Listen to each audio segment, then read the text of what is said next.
नमस्कार साथियों, आप सुन रहे हैं बुरांस वाली सुबह, मेरे यानी आपके दोस्त और होस्ट आरजे सौरभ के साथ ओनली ऑन 88.4 एफएम पंचसूल पल्स पर, हिल से दिल तक।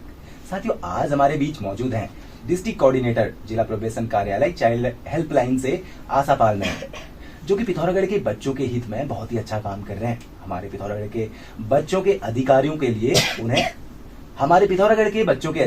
लिए उन्हें जागरूक कर रहे हैं।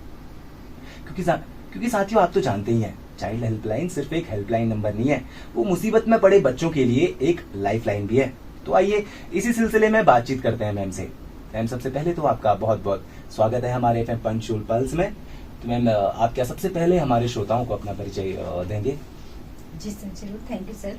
मैं आशा चंद, डिस्ट्रिक्ट कोऑर्डिनेटर चाइल्ड। तो मैम, सबसे पहले क्या आप हमारे श्रोताओं को अपने बारे में कुछ बताना चाहेंगे? जी सर, थैंक यू सर। मैं आशा चंद, जिला प्रोबेशन कार्यालय डिस्ट्रिक्ट कोऑर्डिनेटर चाइल्ड हेल्पलाइन से हूँ।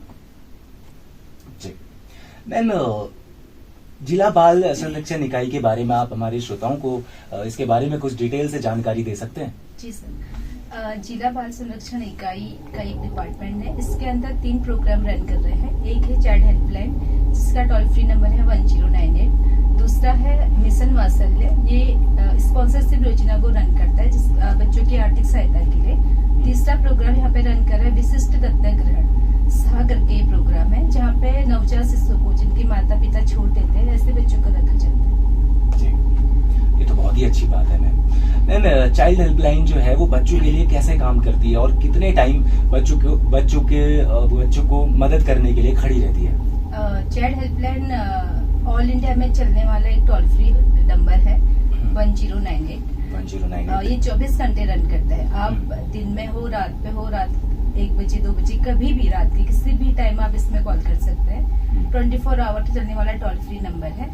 ये उन बच्चों के लिए हेल्प करता है जो मुसीबत में फंसे बच्चे हैं, जैसे अनाथ बच्चे हैं, छोड़े गए बच्चे हैं, शारीरिक मानसिक रूप से पीड़ित बच्चे हैं, बाल विवाह है, बाल तस्करी है, बाल श्रम हो गया, साइबर क्राइम का जो इस टाइम पे बहुत ज्यादा अभी हमारे समाज में चल रहा है, उससे जो पीड़ित बच्चे हैं, ऐसे बहुत सी ऐसी समस्याएं हैं जिन पे चाइल्ड हेल्पलाइन काम करती है। मैम, किन्हीं बच्चों के साथ, खास करके आजकल स्कूल के बच्चों के साथ, आपने साइबर क्राइम की बात करी, तो मैं यही सवाल आपसे पूछना चाहूंगा कि उनके साथ कभी कुछ बुरा हो रहा होता है, कोई दुष्कर्म उनके साथ हो रहे होते हैं, लेकिन वो सोसाइटी के डर से, पेरेंट्स के डर से अपने दोस्तों तक को नहीं बता पाते, यहाँ तक कि पुलिस में कंप्लेन करना तो फिर दूर की बात हो जाती है। लेकिन ऐसे में चाइल्ड हेल्पलाइन बच्चों के लिए कैसे मददगार साबित होता है? सबसे पहले मैं थोड़ा डिटेल से, इस टाइम पे जो साइबर क्राइम का चल रहा है, साइबर क्राइम 2 टाइप से रहते हैं। एक वो पार्ट रहता है जो हमारा बैंक अकाउंट हो गया, हमारे फोन को हैक करते हैं, वो उस पार्ट को भी हम छोड़ देते हैं। सेकंड पार्ट, जो बच्चे जहाँ पे पीड़ित हो रहे हैं, कैसे फेसबुक, इंस्टाग्राम इस टाइम पे बहुत ज्यादा बच्चे चला रहे हैं, बहुत ज्यादा। और इसी फेसबुक, इंस्टाग्राम पे जो हमारे टीन एज के बच्चे हैं, जहाँ पे बच्चों को हार्मोन्स लेवल बहुत चेंज हो रहे होते हैं और उनको सही गलत का समझ नहीं होता है, उस टाइम पे बच्चे गलती कर जाते हैं। उसको हम उस बच्चे को गलत नहीं कहेंगे, लेकिन वो बच्चा गलती कर जाता है, वहाँ पे वो देखेंगे।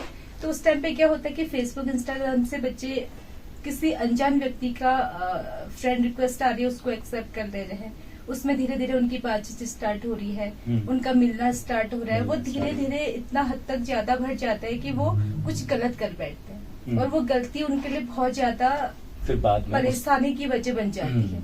तो ऐसे में क्या होता है, बच्चा अपने पेरेंट्स को नहीं बोल सकता, अपने दोस्तों को भी बोलने के लिए बहुत बार वो एक बार झेपता है कि मैं अपने दोस्तों को कैसे बोलूं। उसके लिए टोल फ्री नंबर हमारा जो 10, ये क्या है, एक बच्चों का दोस्त भी है। हम इसे कहते हैं कि आप बच्चे का दोस्त है चाइल्ड हेल्पलाइन, जहाँ पे वो खुल के अपनी समस्याओं को रख सकता है। अगर बच्चा नहीं भी कह पा रहा अपनी समस्या, अगर कोई और व्यक्ति भी बोलता है उसमें आके, तो हम क्या होता है, कॉलर का नाम ओपन नहीं होता है। क्या मैम ये सब प्राइवेटली होता है, किसी का कुछ कहीं पे भी शो नहीं होता इसमें नाम वगैरह? नहीं सर, कॉलर का नाम कभी भी शो नहीं करते, क्योंकि जो हमें जानकारी देता है बच्चे का, उस व्यक्ति का नाम हम ओपन नहीं करते, वो प्राइवेट रहता है। अगर बच्ची का डिपेंड करता है उसका केस कैसा है, अगर वो साइबर क्राइम से बहुत ज्यादा परेशान है, वो सिर्फ चाहती है कि बच्ची वो अपनी समस्या का समाधान करना, वो नहीं चाह रही है कि मेरा नाम ओपन है, तो हम उसको प्राइवेट अपनी तरीके से हम चीजों को सॉल्व करते हैं।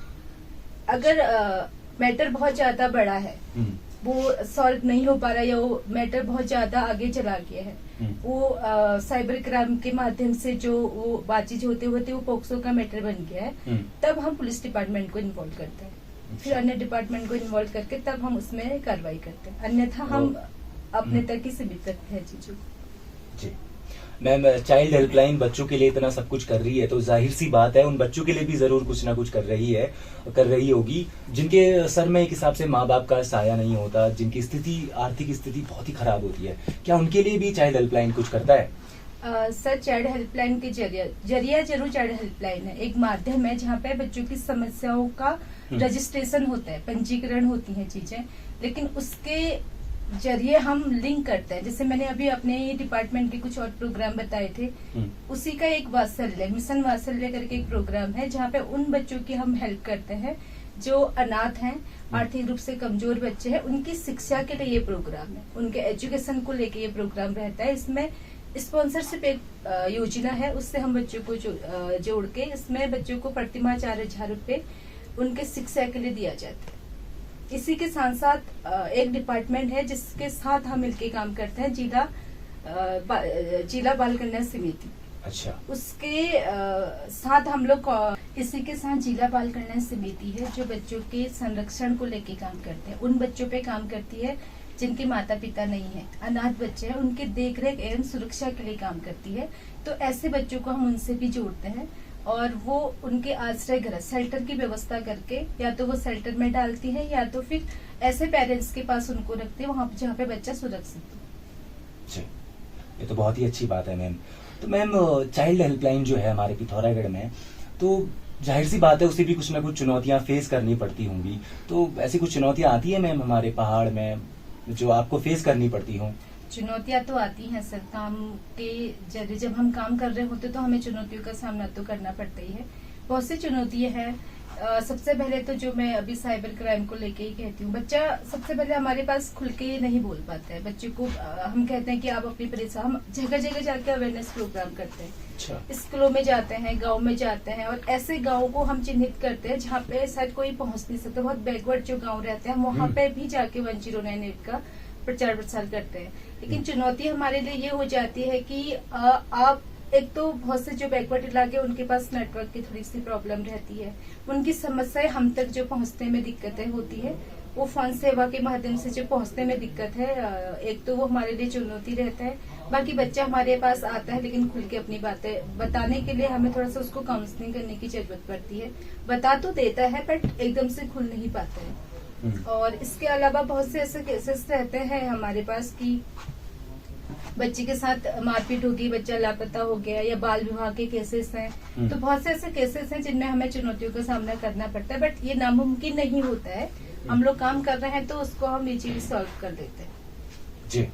तो मैम पिथौरागढ़ की अगर बात करें तो किस टाइप के केसेस अभी बच्चों के मामले में यहाँ ज्यादा देखने को मिल रहे हैं? यहाँ पे सबसे ज्यादा इस टाइम पे अगर हम बोले तो साइबर क्राइम का बहुत ज्यादा केसेस हमारे पास आते हैं। जो भी बच्चों की हम लोग काउंसलिंग कर रहे हैं, लड़के की काउंसलिंग हो या लड़की की काउंसलिंग हो, तो सबसे ज्यादा अभी हम देखते हैं तो यहाँ पे साइबर क्राइम, बाल विवाह, बाल तस्करी के कुछ केसेस हमारे, कुछ ऐसे ब्लॉक है हमारे जहाँ से आते हैं। मैं अभी नाम यहाँ पे नहीं लेना चाहूंगी ब्लॉक के। और इसके अलावा हमारे पास बाल विवाह, आई थिंक मैंने बोल दिया, थोड़ा सा समस्याओं का जो मैंने बोला था, चुनौतियां, तो किस टाइप की चुनौतियां इस टाइम पे सर सबसे ज्यादा इस टाइम पे सर सबसे ज्यादा केसेस अगर जो हम देख रहे हैं यहाँ पे साइबर क्राइम के बहुत ज्यादा केसेस आ रहे हैं। वही इंस्टाग्राम फेसबुक के माध्यम से जो बच्चों पे भटकावा जाता है और उसके जरिए फ्रेंडशिप कर देते हैं, ये केसेस ज्यादा देखने को मिलते हैं। इसके अलावा बाल विवाह के केसेस यहाँ पे बहुत ज्यादा देखने को मिल रहा है। और शराब पी के जो नशा करते हैं जिसके उससे घरेलू हिंसा का जो केस माना जाता है, तो वो केसेस जिसमें बच्चों के साथ और उनकी मम्मियों के साथ मारपीट होना, और नशा की बहुत ज्यादा केसेस हैं। नशा तो बहुत ही ज्यादा यहाँ पे पिथौरागढ़ में इस टाइम पे है, बहुत ज्यादा ऐसे केसेस आते हैं। बाल श्रम के केसेस भी यहाँ पे हमारे चाइल्ड लाइन में रजिस्टर्ड है। इसी के साथ साथ बाल जैसे बच्चा खो गया है, अनाथ बच्चे हैं, इसके मारपीट हो रही है बच्चों के साथ, तो मैंने आपने बताया ही है। तो इस तरह के केसेस यहाँ पे हम लोग रजिस्टर करते हैं। बट देखा जाए तो साइबर क्राइम का इस टाइम पे बहुत ज्यादा, मेरे हिसाब से तो अभी हमारे पूरे जो इंडिया है उसमें साइबर क्राइम तो चल ही रहा है, बट पिथौरागढ़ जो हमारा एक डिस्ट्रिक्ट है उसके अंदर भी हम लोग बहुत ज्यादा देखते हैं केसेस। काउंसलिंग के केसेस हमारे पास इसमें बहुत ज्यादा आ रहे हैं और इस पे हम लोग काम भी कर रहे हैं और इसमें अवेयरनेस प्रोग्राम वगैरह हमारे लगातार रहते हैं। ये बिल्कुल भी मैम उतनी अच्छी बात तो बिल्कुल नहीं है, क्योंकि हमारे पहाड़ जैसे इलाकों में भी अब ऐसे केसेस होने लगे हैं। बिल्कुल अच्छी बात तो ये बिल्कुल नहीं है, एक सोचने वाली बात है ये इतना इसमें। तो मैम आपको क्या लगता है कि किस तरीके से क्या करके इन सब चीजों को कम किया जा सकता है? क्या करना चाहिए आज की यूथ को, जो टीनेजर से कम वो वाले बच्चे हैं, उनको क्या करना चाहिए? एक तो उनका टीन एजेस है। टीन एज में ये रहता है कि आपके हार्मोन्स ऐसे डेवलप हो रहे होते हैं कि आपको पता नहीं चलता है कि हम सही कर रहे हैं। यहाँ पे ये क्या होता है कि हमें अपने आप पे कंट्रोल करना बहुत जरूरी है। अगर हम खुद पे कंट्रोल नहीं कर सकते हैं तो शायद हम फिर आगे हम अब क्या करेंगे अपनी लाइफ में, है ना।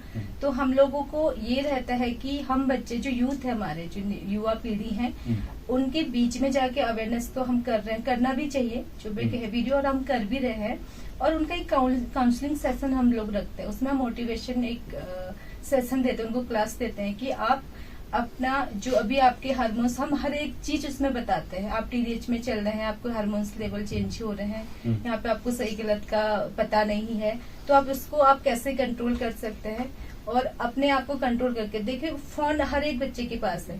साइबर क्राइम का जो अभी बहुत ज्यादा यहाँ पे चल रहा है, कहीं न कहीं एक फोन का ही वो माध्यम है। आज छोटा बच्चा भी अगर आप घर पे है तो वो फोन चला रहा है। स्टार्टिंग कहाँ से होती है? वो कार्टून देखता है, कार्टून देखते देखते वो उन्हें रील देखना स्टार्ट करता है ना। तो फिर ऐसे बड़े बच्चे आजकल क्या हो रहा है कि हम होमवर्क कर रहे हैं, ऐसे फोन ले रहे हैं, हमारे स्कूल का काम आ रहा है, तो क्या आपको पता है कि वो स्कूल का काम ही कर रहे हैं या इसके अलावा और चीज भी कर रहे हैं? पेरेंट्स को इसमें देखने का बहुत ज्यादा जरूरत है। पेरेंट्स का भी एक बहुत इम्पोर्टेंट पार्ट है कि बच्चा अन्य चीजें फोन में न करे। फोन का क्या है, एक अच्छी चीज भी होगी, उसके अंदर बुरी चीज भी होंगी।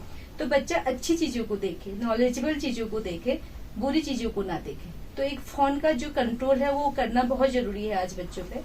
दूसरी चीज है जो हम अवेयर कर रहे हैं, अवेयरनेस तो हमें करना ही करना है। हर बच्चे की आप काउंसलिंग करो। हम स्कूलों में जा रहे हैं, गाँव में जा रहे हैं, अवेयर भी कर रहे हैं, उन बच्चों को अलग से बिठा के उनकी काउंसलिंग भी कर रहे हैं और उनके एक मार्गदर्शक भी बन रहे हैं हम लोग। तो ऐसे करना बहुत जरूरी है मेरे हिसाब से जी। तो अब आखिरी सवाल, अब पेरेंट्स वाली अगर आपने भी बात करी, तो आखिरी सवाल मेरा इससे रिलेटेड ही है कि मैम आजकल के पेरेंट्स को, हमारे पिथौरागढ़ के ही कह लो आप, उनको और यहाँ के बच्चों को, टीनेजर वाले जो बच्चे हैं, इनको आप क्या संदेश देना चाहेंगे अपनी तरफ से? मैं ये कहना चाहूंगी, पेरेंट्स से ये कहना चाहूंगी कि आप बच्चे को छूट दे, ओपन रखना और बच्चों को छूट देना जरूरी है, क्योंकि उनका लाइफ का एक आगे बढ़ने के लिए। बट वो एक लिमिट होनी चाहिए, लाइन होती ना कि आप बच्चों को कितना तक अपने कंट्रोल में रखना है और आपको कितना छूट देना है, तो वो लिमिट क्रॉस ना करें। बहुत इतना ज्यादा भी छूट ना दे कि बच्चा आपको कल के दिन बता ही नहीं रहा है कि मैं क्या कर रहा हूँ, मैं कहाँ जा रहा हूँ, है ना। और ये इतना भी मत बांध दो बच्चे को कि वो आ ही नहीं पा रहा है आगे, अपने आप को प्रेजेंट ही नहीं कर पा रहा है। तो मैं कहना चाहूंगी पेरेंट्स से कि वो लाइन को आप क्रॉस ना करें, ध्यान भी दें और आपको उनको छूट भी दें। दूसरा क्वेश्चन है जो फोन का है, मैं तो यही सजेस्ट करूंगी कि पहली बात तो इतनी जल्दी आप बच्चों को फोन ना दे तो अच्छा है। अगर आप फोन दे रहे हैं, आजकल टेक्निकल कई सारा जमाना है, आपको होमवर्क भी फोन से करना है, सारी चीजें, तो उसको आप देखें जरूर, छोड़ ना दे बच्चों को। आप बच्चों को ध्यान में रखते रहें कि बच्चा क्या होमवर्क ही कर रहा है, उसमें अन्य चीजें तो नहीं देख रहा है। एक टाइम के हिसाब से दें, 1 घंटा या हाँ, टाइमिंग होती है आपको, जैसे होमवर्क करना है 1 या 2 घंटा, उसके बाद वापस ले ले। और दूसरा मैं ये कहना चाहूंगी कि किसी भी बच्चा जब तक 18, कम से कम जब तक बच्चा 18+ नहीं हो जाता, उसकी इंस्टाग्राम में आईडी बनाने की क्या जरूरत है, फेसबुक में आईडी बनाने की क्या जरूरत है, ना बनाए। वहीं से ये साइबर क्राइम की जड़ जो है वो शुरू हो रही है, शुरू वहीं से है। तो आईडी की तो जरूरत ही नहीं है। फोन में आप फेसबुक से तो नॉलेज की चीज नहीं ले सकते हो, तो आपका टाइम पास का ही एक माध्यम है। इंस्टा से आप नहीं लिख सकते। तो मुझे लगता है कि उसमें आईडी बना के, या वो ऐप ही आप अपने फोन में क्यों रख रहे हैं, जो फोन आप बच्चों को दे रहे हैं, सिर्फ वो ऐप रखे जहाँ पे जैसे आपको यूट्यूब से हेल्प मिल रही, गूगल से हेल्प मिल रही, तो उतना ही वहाँ पे रखे। बाकी चीज तो मुझे नहीं लगता है कि इस टाइम पे बच्चों के लिए सही है। तो ये संदेश आप देना चाहेंगे। बहुत बहुत धन्यवाद मैम, आप हमारे शो में आए, आपने इतनी महत्वपूर्ण जानकारी हमारे श्रोताओं के साथ साझा की। ये बहुत ही हेल्पफुल होने वाली है, क्योंकि इसी टाइम पर, टीनेजर की टाइम पर ही बच्चे बहक जाते हैं, कुछ भी कर बैठते हैं, किसी के भी बहकावे में आ बैठते हैं, क्योंकि वो दुनिया तब देख रहे होते हैं और दिखाने वाले उनको गलत मिल जाए तो फिर वो फंस जाते हैं। जब तक उनको समझ आए वो उन पर ही भारी पड़ चुका होता है। तो साथियों, मैं आपसे ये कहना चाहता हूँ कि अगर कभी भी आप मुसीबत में फंसे हैं, या आप देख रहे हैं कि कोई दूसरे बच्चे मुसीबत में फंसे हैं, या वो जरूरी नहीं है वो किसी से साइबर क्राइम का ही केस हो या कुछ भी हो, आप अपनी तरफ से भी 1098 पर कॉल कर सकते हैं। और किसी बच्चे के साथ अगर गलत हो रहा है तो वो बच्चा भी बिना डरे 1098 पर कॉल कर सकता है। इसके साथ ही मिलते हैं कल।